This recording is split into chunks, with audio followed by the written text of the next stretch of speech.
Hi guys, today I'm going to be basing and painting up this 3D printed bunny in a suit of Raider mecha armor.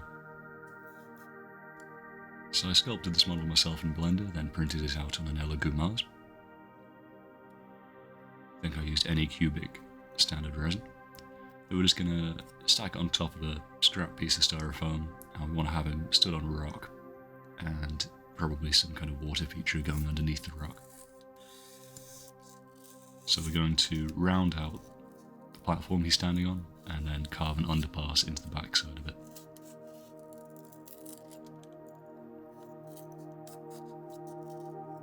And then bevel out all the edges so it's a bit more rounded.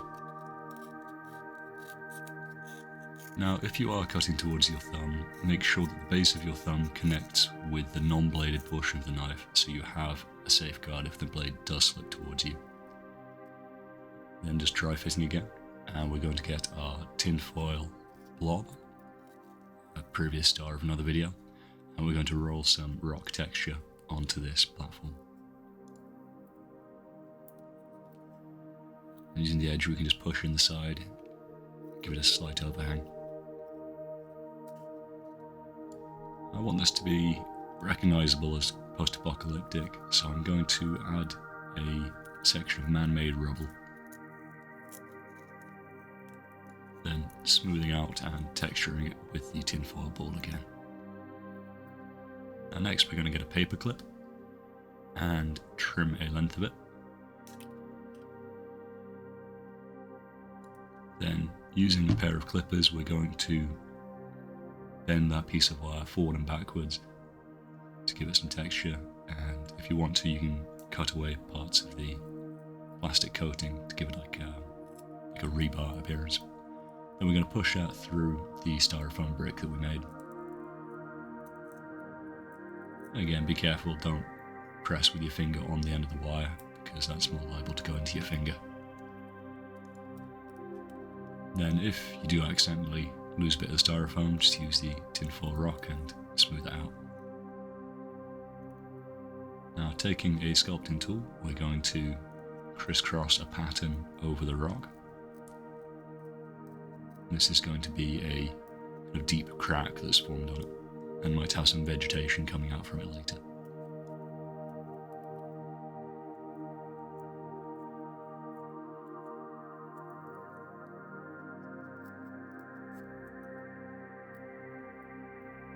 But don't go too overboard with the amount of cracks you put on, less is usually more with this approach. Then connecting the base to the rubble with some hot glue and attaching the rebar brick as well.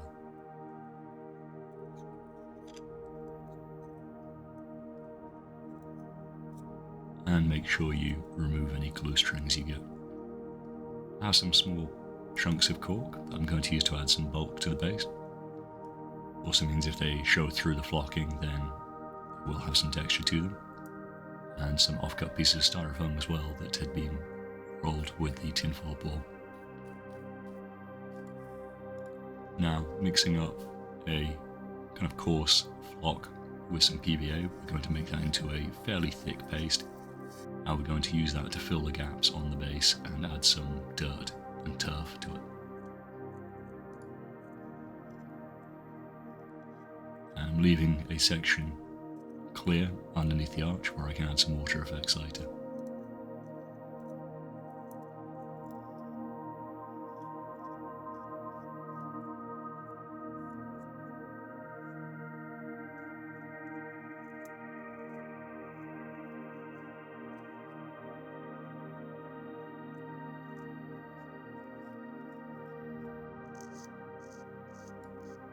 Then adding a small amount on top of the rock just to give it a bit more texture and maybe some kind of small scatter stones. Then we also use it to fill the gap that was left when the wire broke through the styrofoam.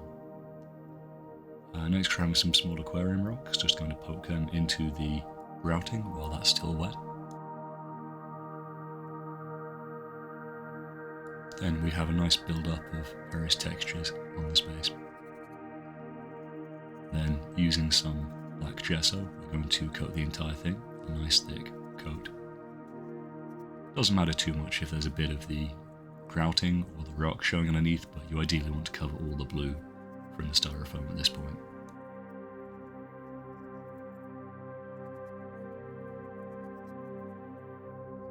Now, I swap over to a smaller brush now so I can get into all the nooks and crevices that the larger brush was too big to get into.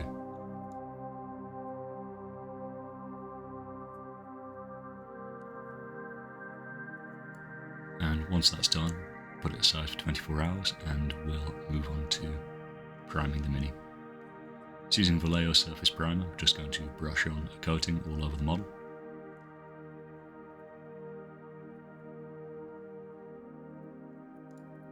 And this will also provide a dark base coat to work over with.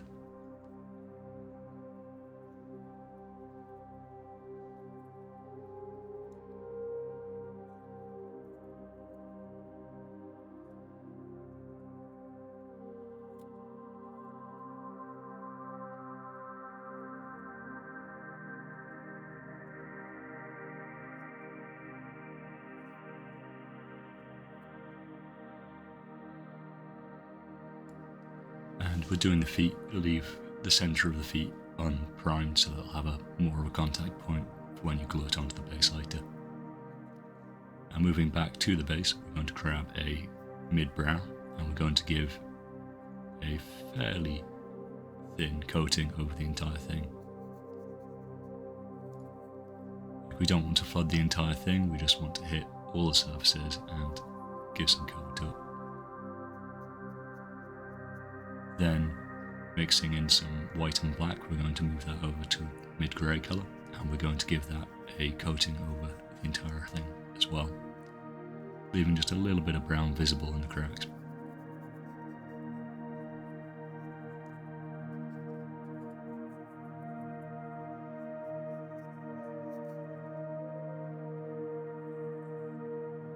Then next we're going to mix a little bit of that same grey colour into primarily white, and we're going to give that a light dry brush over the entire thing to pick out all the detail and highlight all the edges.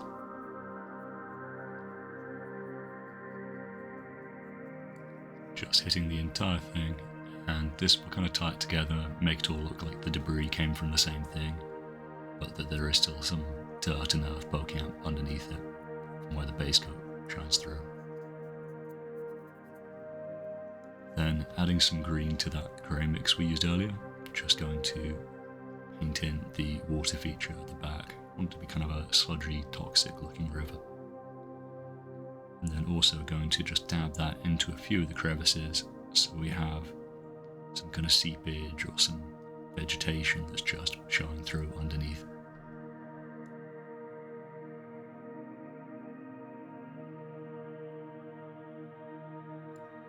And this will also identify a good place to add the foliage later.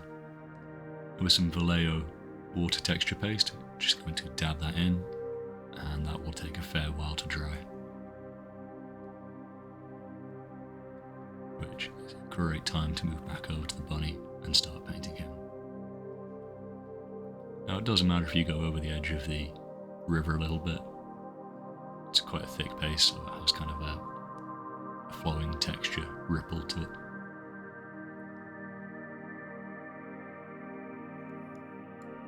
So now that we've given time for our primer to dry, let's leave it 24 hours, we are going to give the entire thing a base coat with boiler black from P3. Any kind of darker metallic paint will do for this. I could do a bronze if you want him to stand out a little. Just give the entire thing fairly heavy dry brush of that, avoiding the ears and cloth portions. So with a mid-brown we're going to go in and paint the fur and the holes in the mask where you can just see the eyes underneath, as well as the kind of rough collar on the suit. Now, going in with a gunship green, we're going to dab at several of the armor plates. Now we want to mix a few different colours in, so that it looks like it's been assembled from multiple different places.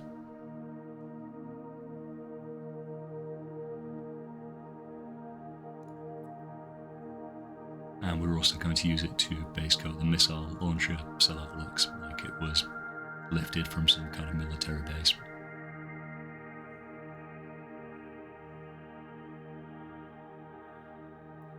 It doesn't matter if you don't give it a full coat. If you have a bit of the metal shining out from underneath, that's fine. It looks like a scratch or some wear and tear. We're going in with a grey-blue colour here, and we're just going to hit some of the other panels as well, like the armour plating on the back and the right shoulder pad. Now going in with a yellow colour, we're going to hit the right leg. So it looks like the entire right leg was nicked from some kind of construction mecha suit.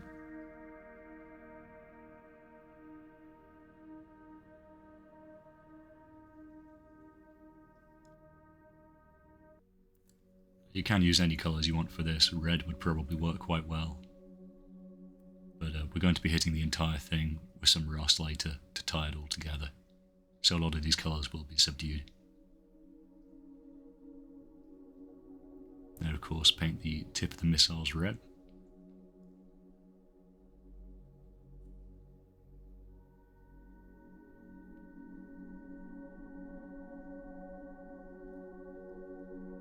And then the rest of them with a light grey colour.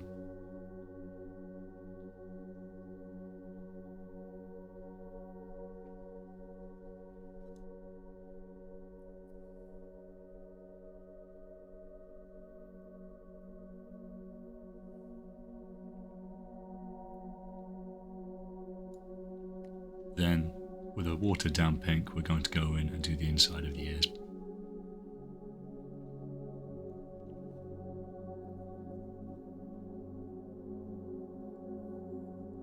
Then, going to paint the kind of belt buckle with a kind of orange-yellow colour, and then more of a red-brown on the outside.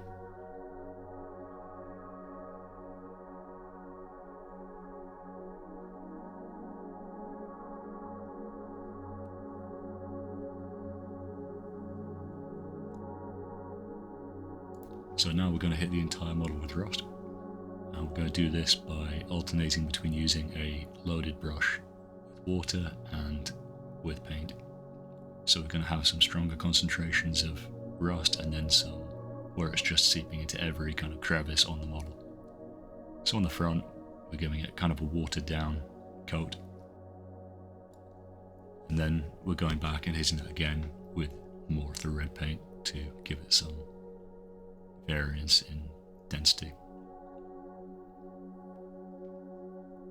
Any of the areas that are just metallic still, they benefit from more of a rust coating than the coloured panels.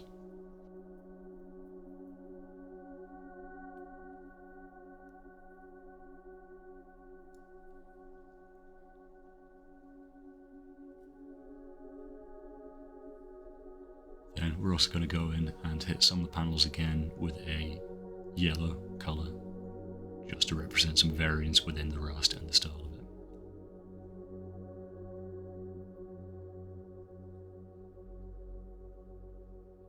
You can go as heavy or as light as you want on this, it really depends on what kind of apocalypse you want them to go for.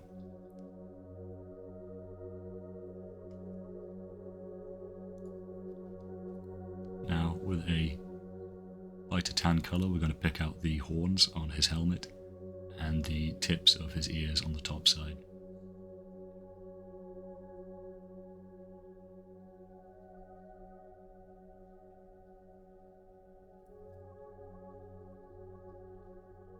As well as under the chin. Anywhere where the fur is poking out. Then grabbing our metallic colour again, we're going to pick out the rivets on the front of the plating.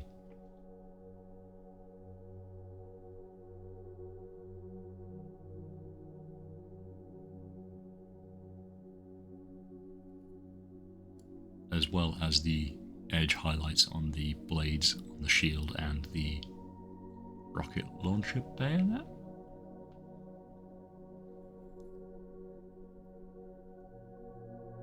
Then finally hitting the kind of ragged teeth on the front of the mask, as well as the edges. That's just going to make it stand out a little bit more. Because the trick to painting rust is to still show enough of the underlying metal.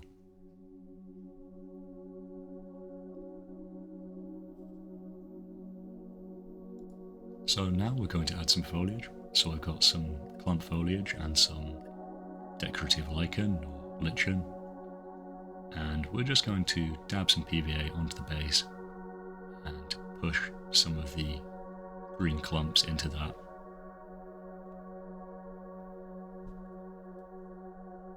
And breaking off a small piece, we're going to add that to the back of the model as well.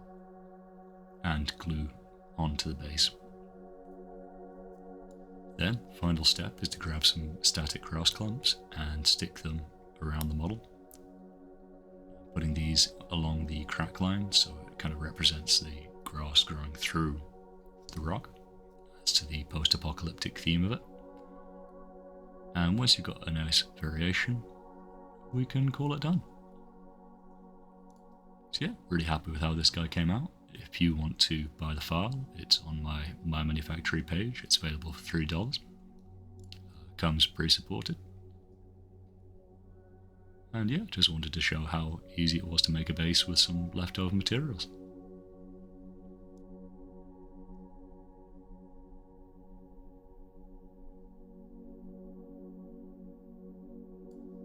Yeah, thanks for watching guys. Hope you enjoyed the video, and I'll catch you guys next time.